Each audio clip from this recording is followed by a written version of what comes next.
హైదరాబాద్లో సంక్రాంతి పండుగ వేళ దొంగలు హల్చల్ చేశారు. మేడిపల్లి ఠాణా పరిధి చెంగిచెర్లలోని కనకదుర్గ కాలనీ, అనుశక్తి నగర్లో తాళం వేసిన 12 ఇళ్లలో గుర్తు తెలియని వ్యక్తులు బంగారం, వెండి ఆభరణాలు దొంగలించారు.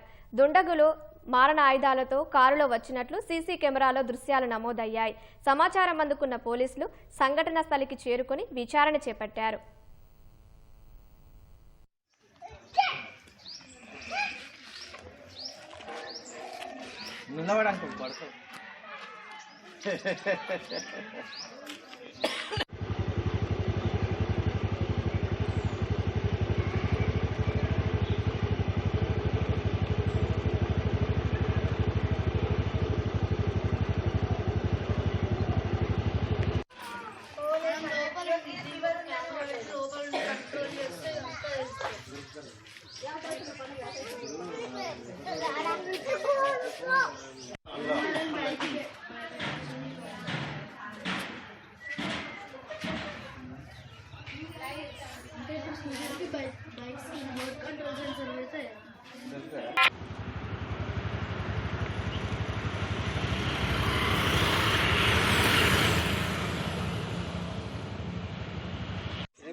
అనుశక్తి Nagar NFC housing society colony Chengicherla.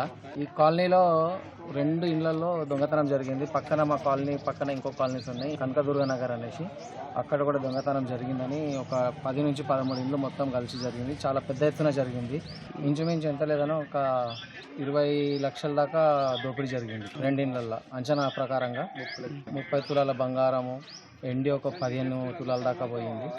ఇంకా కొంచెం క్యాష్ రూపంలో కూడా క్యాష్ ఉంది. క్యాష్ కూడా ఒక 2.5-3 లక్షల దాకా పోయింది. మా పక్కన కాలనీలలో వచ్చేసి పెద్ద ఎత్తున దోపిడీ జరిగిందని సమాచారము.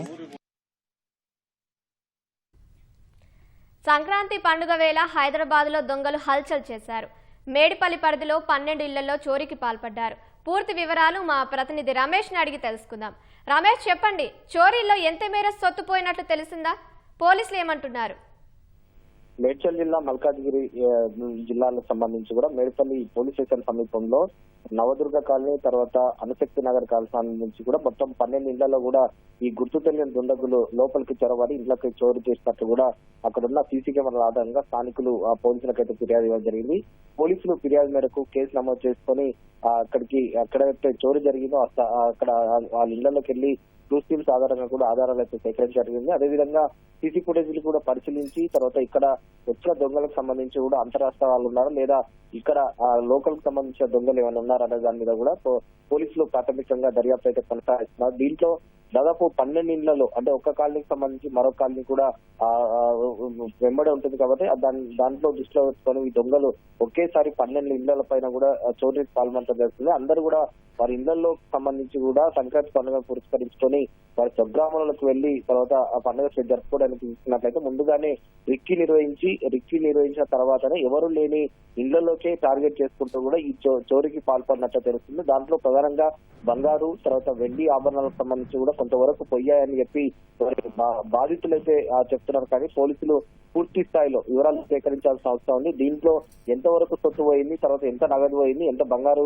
తర్వాత ఇతర వస్తువులు వీళ్ళు దొంగతనం చేసి పోయారనే దాని మీద కూడా ఒక స్పష్టమైన వివరాలు తెలుసుకోవాలని చెప్పి కూడా అధికారులు అయితే చెప్తున్నారు. ప్రస్తుతం కేసు నమోదు చేసుకొని అసలు దొంగలకు సంబంధించి కేవలం ఎంతమంది వచ్చారు, సీసీ కెమెరాలు అయితే ఒక 3 మాత్రం కనపడారు కాబట్టి మిగతా వారు ఇంకా ఎంతమంది ఉన్నారా, లేకపోతే వాళ్ళు ఉంటే వాళ్ళు ఎక్కడున్నారా దాని మీద కూడా ఒక స్పష్టమైన వివరాలు తీసుకోవడానికి అయితే అధికారులు అయితే దర్యాప్తు చేస్తున్నారు. దీంట్లో హైదరాబాద్ శివార ప్రాంతంలో ఉండడం కావడంతో కూడా ఇది ఇక్కడ నుంచి అంతరాష్ట్ర ముట్టయినట్టయితే ఖచ్చితంగా చాలా ఈజీగా రాష్ట్రాన్ని దాటే విధంగా కూడా ఇది ప్రణాళిక చేస్తున్నట్టు కూడా ఒక అనుమానం అయితే వ్యక్తం చేస్తున్నారు. కాబట్టి పోలీసులు దర్యాప్తు చేసిన తర్వాత ఈ కేసుకు సంబంధించి మరి చోరీ చేసింది ఎవరు, తర్వాత ఎంత సొత్తు పోయింది అనేది కూడా ఒక స్పష్టమైన వివరాలు వెళ్లిస్తామని చెప్పి కూడా పోలీసులు అయితే చెప్తున్నారు.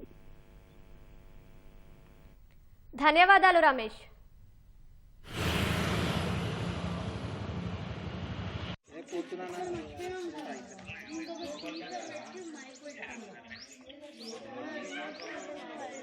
మైక్ పెట్టి